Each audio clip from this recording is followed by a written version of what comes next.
নমস্কার বন্ধুরা, ঝর্ণা ঝুমা কিচেনে সবাইকে স্বাগত।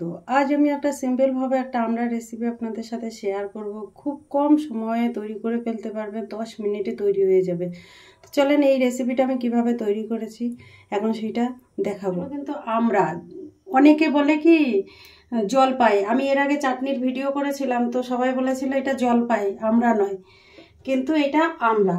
তো এই আমড়াটা দিয়ে আমি তৈরি করব আচার। তো আমি আমড়াগুলো দেখেন ধুয়ে পরিষ্কার করে নিয়ে নিয়েছি, এখন আমি কেটে নেব।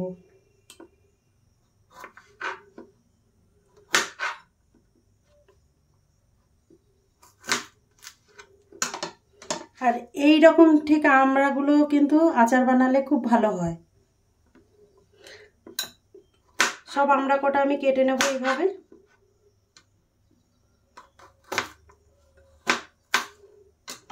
দেখেন হালকা বীজ হয়েছে।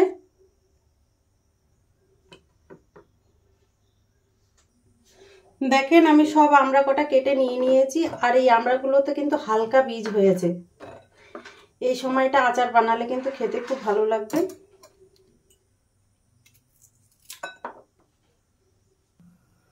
গ্যাসে আমি কড়াই চাপিয়ে দিয়েছি, আর কড়াইতে এখন আচার বানানোর জন্য আমি একটা মশলা তৈরি করে নেব। দিয়ে দিলাম 3টে শুকনো লঙ্কা, মৌরি দিয়ে দিচ্ছি বা সব, দিয়ে দিলাম গোটা ধনে, দিয়ে দিলাম জিরে। এই 3টে জিনিস এই মশলাটা দিয়েই আমি আচারটা তৈরি করব। আর এখন একটু ভালো করে ভেজে নেব। মশলাগুলো কিন্তু এমনভাবে ভাজতে হবে যাতে পুড়ে না যায় আর হালকা মানে ভেজা ভেজা ভাবটা চলে যায়। দেখেন আমার মশলাগুলো ভাজা হয়ে গেছে, এখন আমি নামিয়ে নেব। এই ভেজে নেওয়া মশলাগুলো আমি গুঁড়ো করে নেব। কড়াইতে আমি দিয়ে দিলাম সর্ষের তেল। আর আচারে কিন্তু সর্ষের তেল দেবেন, সাদা তেল দেবেন না, তাহলে কিন্তু গন্ধ লাগবে আর খেতে ভালো লাগবে না। তেলের মধ্যে দিয়ে দিলাম 2টো শুকনো লঙ্কা, লঙ্কাগুলোকে আমি একটু কেটে দিয়েছি। আর দিয়ে দিয়েছি 5 ফোড়ন। মশলাগুলো কিন্তু একটু ভালো করে ভেজে নিতে হবে যাতে খুব সুন্দর একটা গন্ধ আসে। আর দেখুন মশলাগুলো কিন্তু ভালো করে ভাজা হয়ে গেছে। এখন আমি কেটে রাখা আমড়াগুলো দিয়ে দেব।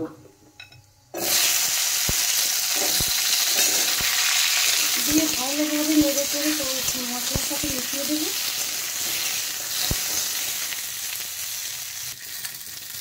গ্যাসের ফ্লেমটা কিন্তু লো রেখে এই আমড়াগুলো ভালোভাবে কষিয়ে নিতে হবে। এখন আমি একটু ঢেকে দেবো যাতে নরম হয়ে যায় আমড়াগুলো। ঢাকনা উঠিয়ে এখন দেখে নেব।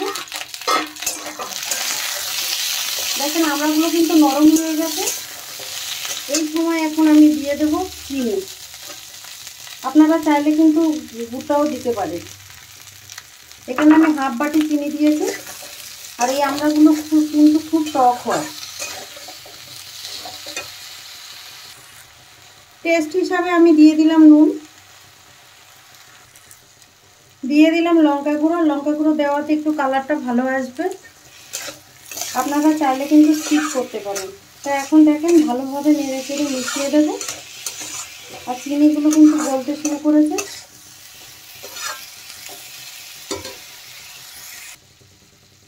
আমি খুব সামান্য একটু জল দিয়ে দিচ্ছি। দেখেন খুব সামান্য দিয়েছি, 1 চামচ মতো জল দিয়েছি।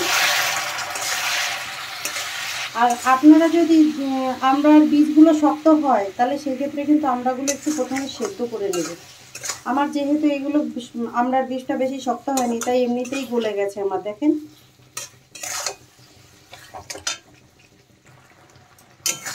দেখেন চিনিগুলো কিন্তু খুব সুন্দরভাবে গলে গেছে। আমি দেখতেই পেলেন 1 চামচ মতো জল দিয়েছি।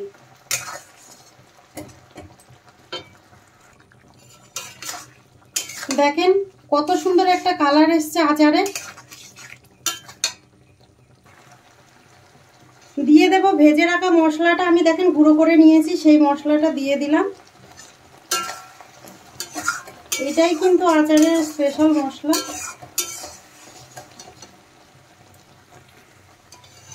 দেখেন আচার তৈরি হয়ে গেছে, নামিয়ে নেব।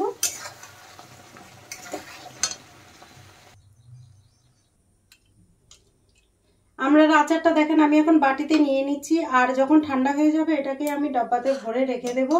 আর আপনারা এই আচারটা বানিয়ে কিন্তু 1 বছর পর্যন্ত ডাব্বাতে ভরে খেতে পারবেন।